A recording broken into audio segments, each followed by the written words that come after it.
it's kind of like, oh, it's okay to play with my balls, but you can't tell me your name. It's a little personal. It is a little Right. personal. Yeah. I just call everybody hun. This is Big Dink Energy, the pickleball podcast that's half insight, half nonsense, and all entertainment. If you love pickleball, don't take yourself too seriously and think a little trash talk makes the game better, welcome home. This is the place where life and pickleball intersect. We celebrate the chaos, call out the nonsense, and put the fun back in dysfunction. You're either in or you're out. And if you're still listening, you're in. So let's go. Big Dink Energy starts now.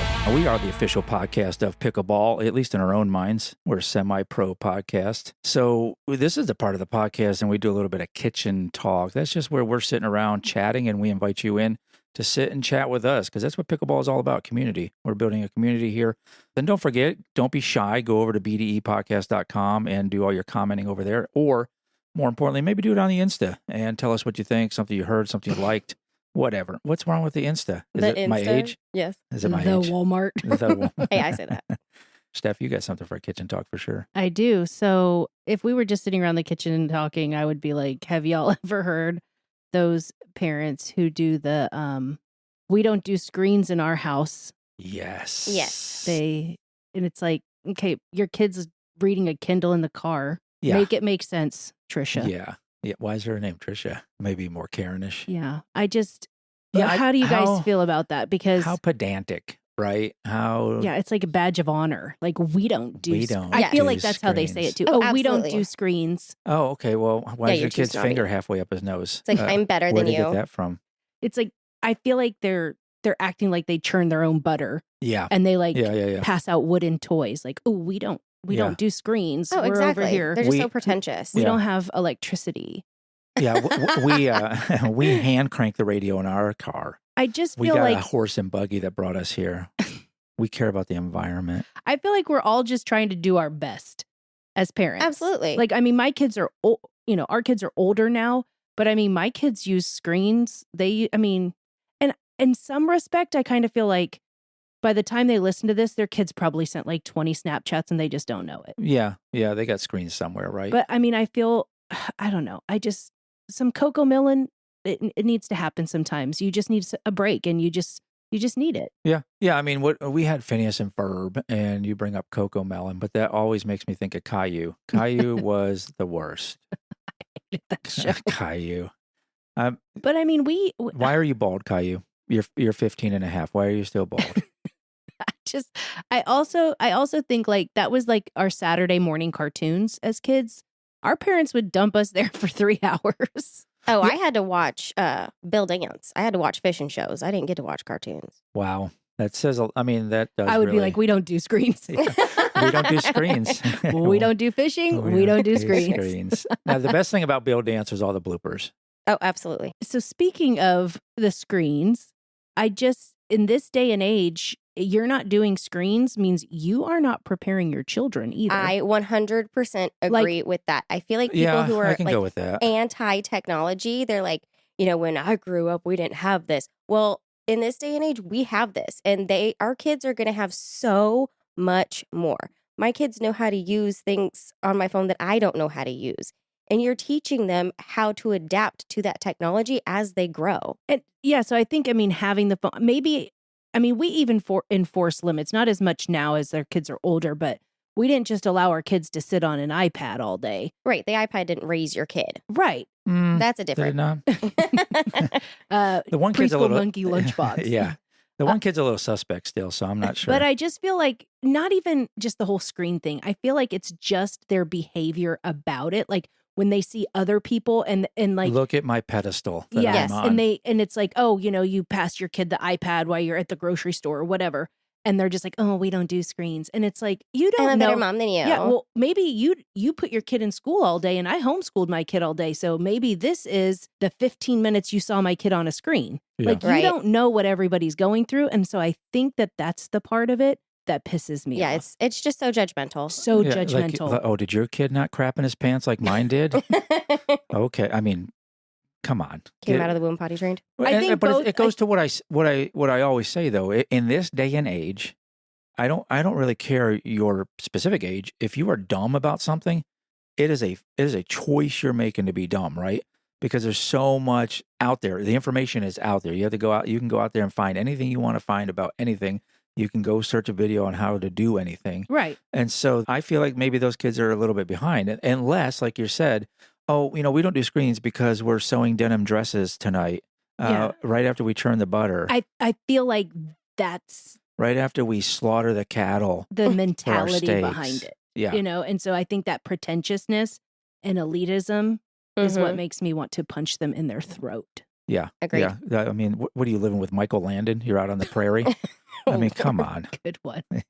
So just don't say that. Even if you are that person, keep your damn mouth shut. Like, why do you need to tell me we don't do screens? Trisha, I didn't ask you if you did screens. Okay, so these people, now that you say that, it puts them in a different category too, because they're in the same category, kind of like vegans and kind of like the Marines. If you're in a room with a Marine or a vegan or a we don't do screens person, you'll know within the first 15 seconds that they've got to tell you. They will tell you, for sure. Semper Fi, devil dogs. Or kind of anybody who plays pickleball, really. Right. Because I can't go 10 minutes without, hey, do you play pickleball? Okay, so we're there too, I guess. We're in that category. Dang it. Just the tip. Quick pickleball wisdom in and out before you know it.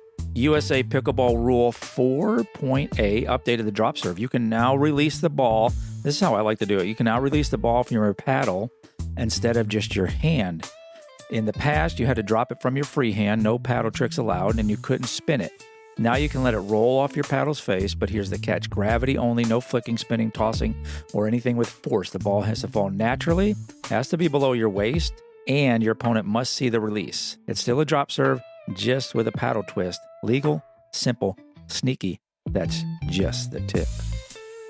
Just the tip. It's time for Pickle Pals. All right, welcome back. This is the people and the pals and the things and the places of the world of pickleball. And we are here today with Trisha Shelley. Trisha is a friend of ours. She is a sponsor on the show through the Pickle Hood. Now, I'm going to just tell you up front, if you haven't been over to thepicklhood.com and found all the wonderful gear they have over there, don't do it right now because you're going to listen to this, but immediately after this, run over there and find the Pickle Hood, and you're going to find something that's going to look good on you, even if you're not. So, Trisha, I'm just going to say pickleball is probably the new yoga, right? So for me and what I see in the gear that we wear from you, the Pickle Hood is the new Lululemon. That's just how it is for me, right? Oh, wow. That's a huge compliment. Thanks. Thank you for having me, by the way. Yeah, absolutely. We love what you're doing over there. It is, if you've listened to our commercials, it is obviously a way to get out of telling everybody that you went to school in 1989, the free shirts that you got or whatever you found at the Ross that looked like it was going to fit for you on the pickleball court. So I feel like you're talking about me. I feel like you're attacking me. You do have a lot of freebie shirts that you brought to the game. My work shirts. Yes. My work shirts, my gymnastics shirts, my dance shirts. Yes. Prior to, well, yeah. I mean, you're just making them free over there, so bring them all home.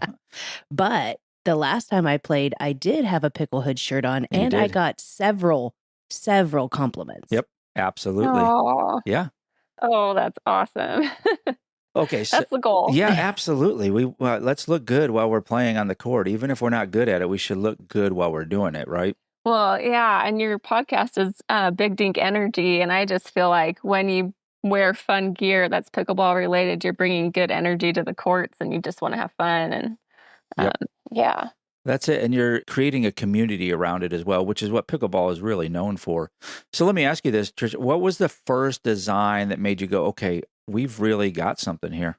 Oh, I made a shirt for my husband and I to play in a pickleball tournament, one of our first ones. And my kids got sick and he couldn't play. So I wore it with another person, another guy. And I almost did the design. I think he's cute and I think she's cute. But I'm so glad we didn't do that because I had to change up my partner last minute. But I made this shirt and it had kind of there's some iconic spots in this town that we're playing in called Carlsbad, New Mexico. And so I made a shirt with the pickleball courts and this bridge and the river. And it said, I think I'm lost, Carlsbad, New Mexico. and everyone wanted that shirt. Yes. And got my brain thinking, like, how can I add fun things to the pickleball space, and how can I do this for them? And then went from there. Wow. Do you still have those I Dink He's Cute shirts? I think I put them on some mugs, and I might have some. They're my first designs. I kind of want to do some new ones. I like that. That's a super idea. You could give it to the different guys you play with on the court. I could. Yeah. Oh my gosh.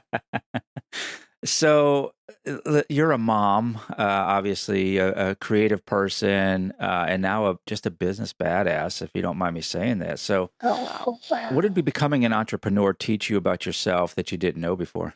Oh, you know what? I was thinking about that as this brand's kind of grown. I feel like I've grown right along with it. When I started this, I didn't have, I don't know, I would say much confidence. I had this belief in myself, but it was kind of just hiding out, you know? So I read this book at the beginning, and I just, right before that book, I hit this point where I knew I needed a change. I like popped off social media. I wanted to create something, but I didn't know what. And I like to say when the pain of staying the same becomes greater than the pain of change, that's when you go.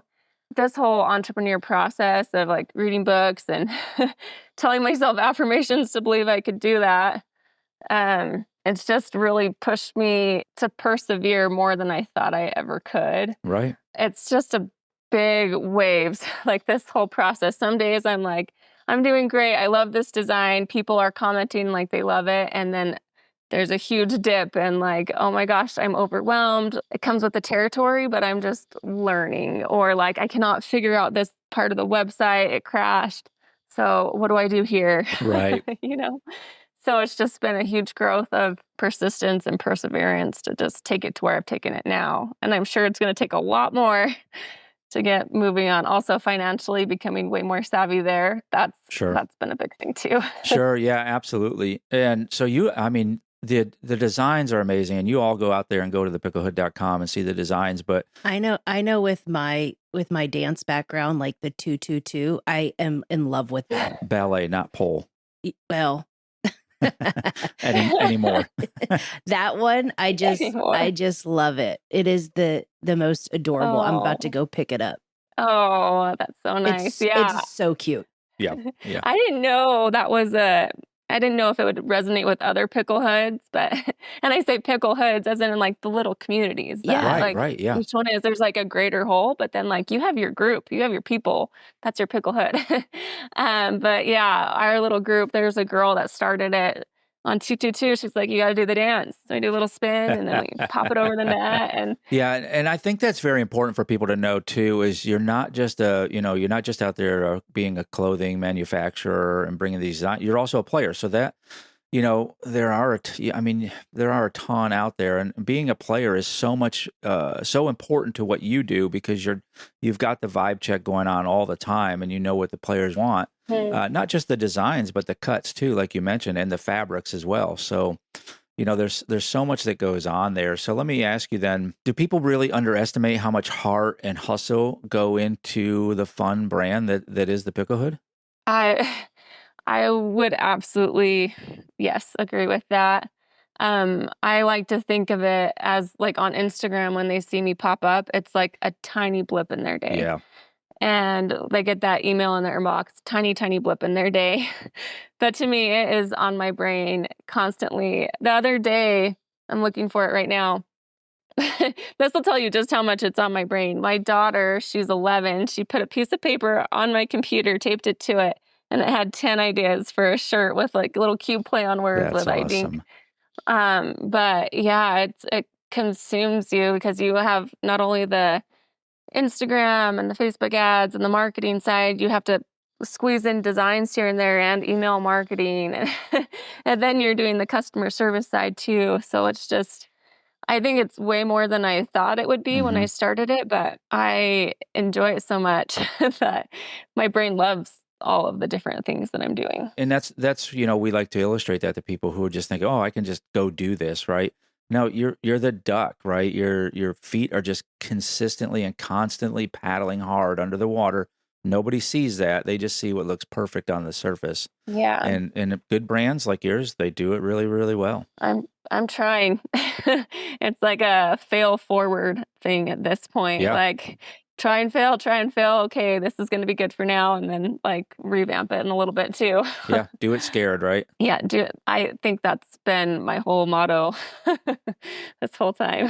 What do you hope people feel when they throw on Pickle Hood gear, shirt or hat or whatever it is? What do you want them to feel? Because a brand is about feeling. I want to tie in a story here really quick, if that's okay. Yeah. We were at the courts, my husband and I. They're a bunch of like maybe 30 and 40-year-olds.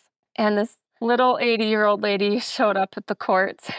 And she kind of walked on slowly and wanted to play. And she's like, I'm not that great. But she wanted to play. And she hopped on. Any ball that went to her, she was killing it. Like, wow. She was hustling us. But one ball, she got lobbed. And she stood there and she looked at her partner and was like, I'm not getting that. I can't do that. And like, she's like, I don't move that fast. And so her 20-something partner, just this young guy, he stepped it up and he would run back and he was covering that baseline and those lobs. And she was up there like taking fire at the net. Nice. And just her positive attitude was everything. Everyone was just smiling and feeling connected. And it was people from all walks of life that I would never have met before. And so I guess when people wear the Pickle Hood gear, I want people to recognize what this has brought to communities, to families. That's absolutely perfect. You really are getting to the core of what the sport is and what the sport should be. Yeah, great. I mean, you're $1 million player with $1 million gear. I get it. You're at the top, right?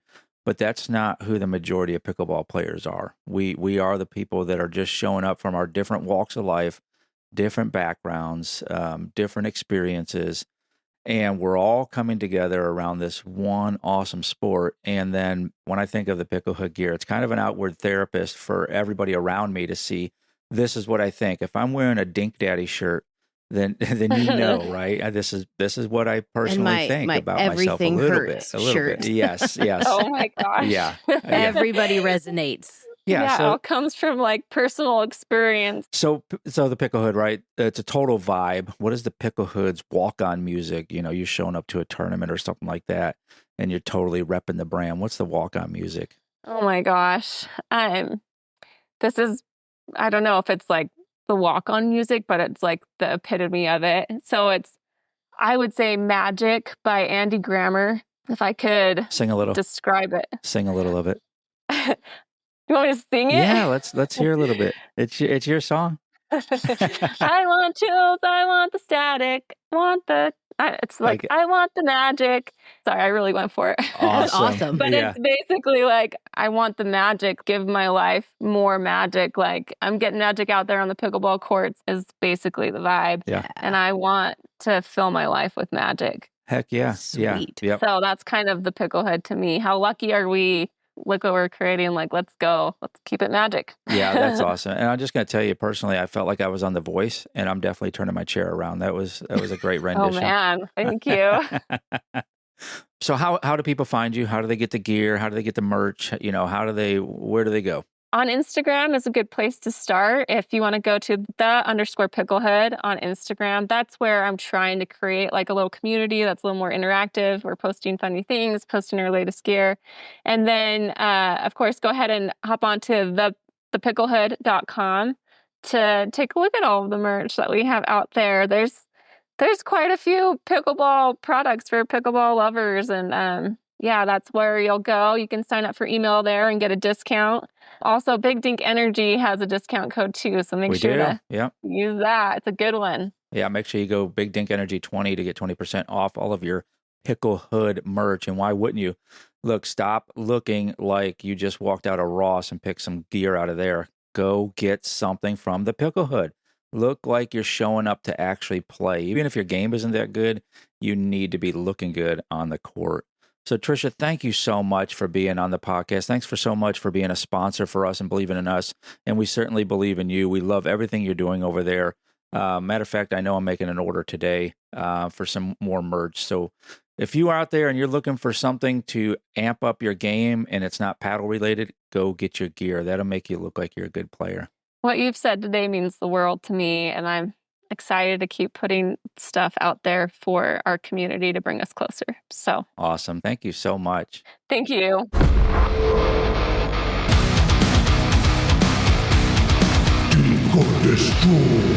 This is our Dink or Destroy. This is something we pick out, and we're either going to dink it, send it over the net. It's a thumbs up for us, or we're going to destroy it. Not for us, and probably not for you either. But if it is, please get into bdepodcast.com or go find us on Instagram and tell us what you think. Steph, you got something? Yes. So I would like to dink or destroy people, like if you're playing at open play, people that you're playing with that don't introduce themselves before you start playing.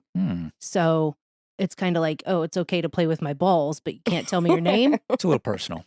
It is a little personal. Like we're out here sweating. Oh, now we're sweaty balls. Well, sweaty. Oh, Lord. I mean, balls. we're out here, we're like, high-fiving, we're tapping paddles, but it's like, hey, blue shirt. Right. I mean, that's bro, awkward. Or what? I mean, what are you in WITSEC? How come I can't know your name? I just call everybody hun. Right. It's, I feel like I love when, it's like, oh, we're about to play and it's like, oh, I'm Stephanie. Oh, I'm, Brad. It's like, okay, so now we're going to play and it's like, I can say like, oh, good shot, Brad. You suck, Brad.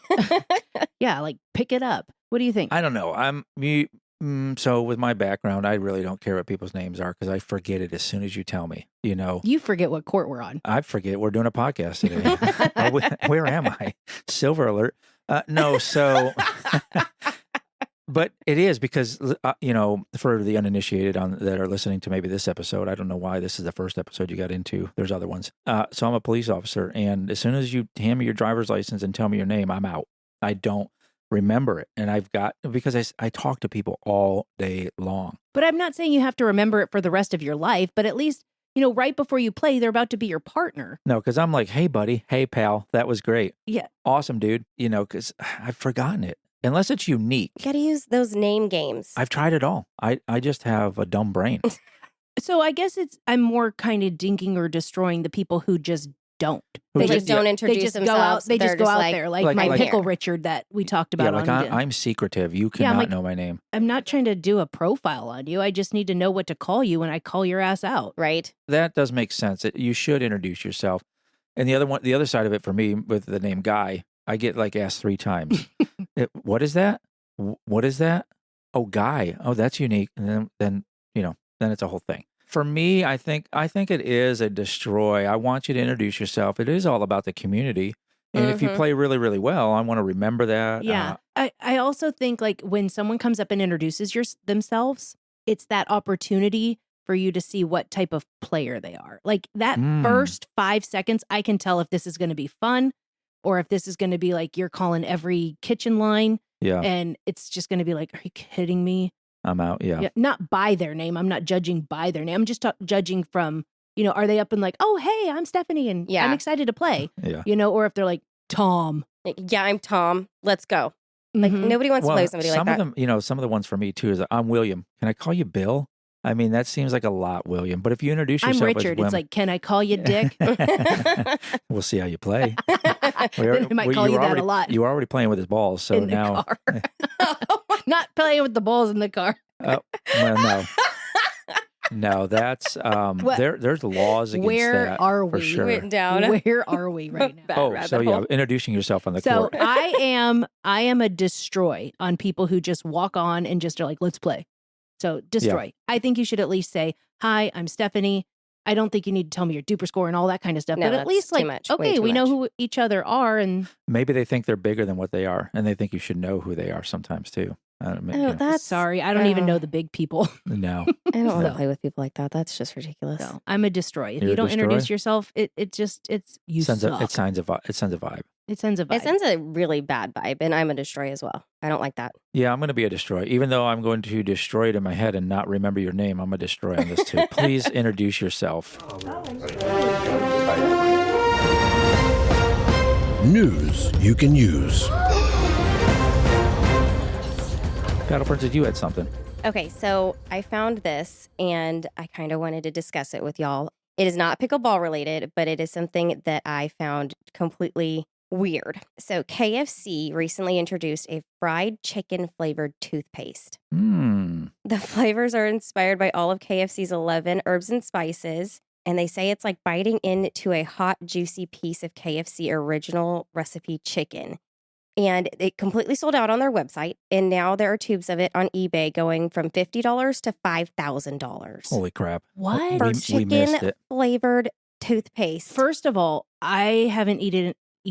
Oh, eat it. You haven't eaten. See, I am so kerfuffled right now. Oh my goodness. Wow. Eat it and kerfuffle. Like it. I don't even like KFC, so why would I want it in a toothpaste? I can't. I feel like if you're eating KFC, you probably don't have teeth. A lot of teeth. I love KFC. Oh, goodness. And how many tooths are you missing? I Yeah. got all of mine. They're all Yeah. there. But I just can't envision like the artificial flavoring of chicken. Like that's just disgusting. It has to be fake. How who would much want to chicken brush do you their like? teeth with it? Yeah. I looked it up. Well, I mean, yeah, exactly. So I've got 11 herbs and spices. We can guess some of that is sage and rosemary. Right, and your and stuff, breath but is gonna no. stink. And then you're gonna have to brush your Like, teeth. why after you just smell like brushed your teeth. Thanksgiving? Right, that's Yeah. disgusting. It's just nasty. And I thought that it was hilarious. So I wanted to share I it just with think y'all. like you wake up in the morning and you're like, I think I want my breath to smell like chicken all day. but Crumble Cookie also came out with body Wash. Yes. Oh, does it Now- smell like My daughter has it. It's in the. It's actually in my shower. and I have used it, and it does not really smell like their crumble cookies. No, But what is this stuff with food and it's body? I don't stuff? know. I mean- I don't want to put that kind of stuff in my mouth. Like that's just gross. I know there's so many jokes right there. It's just I think just you. softball it out like that. I'd wonder. Yeah, it's not for me for sure. But hey, for y'all you all listening right now, 1 month from now, Big Dink Energy toothpaste coming to a store shelf near you. Get your Big, your Dink, and your Energy in the morning. Get up and go. I'd rather have gingivitis than mashed potato toothpaste or whatever Right. it is. Yeah, and you always get the gristle sometimes, and I don't like But that. 5,000. Who is paying $5,000 for a tube of chicken flavored toothpaste? Who? People with no common sense and too much I money. mean, in this If economy. you want to be a sponsor and you're buying $5,000 of toothpaste, please let us know. Your ad could be here. Exactly. So I have a little bit of news you can use, and this is right up my alley, and I think it's right up y'all's alley too, because y'all like coffee just like I do, right? Yep. One of the most expensive coffees, and I haven't tried it yet, but it's Kopi Luwak coffee. Have you heard of Kopi Luwak coffee? No. One of the have most not. expensive coffees in the world, running anywhere from $100 to $600 per pound, and about $35 to $100 per cup at high-end cafes. So what makes it the price difference? How do we go from 100 to 600, 35 to 100? Is it like Well, it's shit out? Is it? Is so it like it the comes kind from that? Vietnam, the Philippines, and other parts of Southeast Asia. And it's wild or captive. That's what makes the price difference. It's either wild or captive. So is the uh, wild more expensive or the captive? The wild. And it comes Okay. from Asian palm civets. Anybody know what a civet is? Nope. Small cat-like nocturnal animals. I told you Eat- they're pooped out. Eat ripe coffee I cherries. told you. The fruit ferments in their digestive tract, and enzymes break down proteins that normally cause bitterness. The beans are then pooped out, collected, washed, roasted, and brewed. I don't think I like coffee anymore. Kopi Luwak. It's farmed versus wild caught. That's where you get the price differences. The wild source Kopi Luwak, naturally occurring, is obviously harder to get and extremely rare and expensive. Farmers literally forage for the droppings in forest. Yep, that's someone's job to go out and get Gleaning? Gleaning. No, going out and getting it. Did you think I said gleaning? No, that's what they're doing is gleaning the droppings. Oh, is that the thing? Yeah, like Oh, from the Bible. okay. Poop hunting is what I call it. Just keep it simple here on the podcast, the official podcast of Pickleball. Poop hunting? So it's far more common and controversial. Civets are kept in cages. This is the farmed ones, and force-fed coffee cherries. They're already eating them, so I don't think they're force-feeding them. These conditions often involve animal cruelty, poor hygiene. They're not brushing with the KFC toothpaste for sure, and result in lower quality beans, but it's cheaper and more scalable. Why is it that everything's super expensive and like high end has to be freaking weird. Well, I'm just telling you, I ordered some coffee cherries, and I'm going to try making our own here at the house with our Chihuahua. No, so we'll sir. see how that No, goes. sir. Big Dink Energy Roast coming to a shelf near you. We are not doing that. That's it for this episode. Unless you've got something to say, think we got it wrong, have a better take, we want to hear it. Find us at bdepodcast.com or at BDE Podcast on the socials. Drop us a message. We might just feature you in the next episode. If you had a good time, well, samesies. If not, maybe try again. We grow on people. So you know the deal. Follow the show, tell a friend, and leave us a review. Or just pretend this never happened. Until next time, keep the dink soft and the energy big.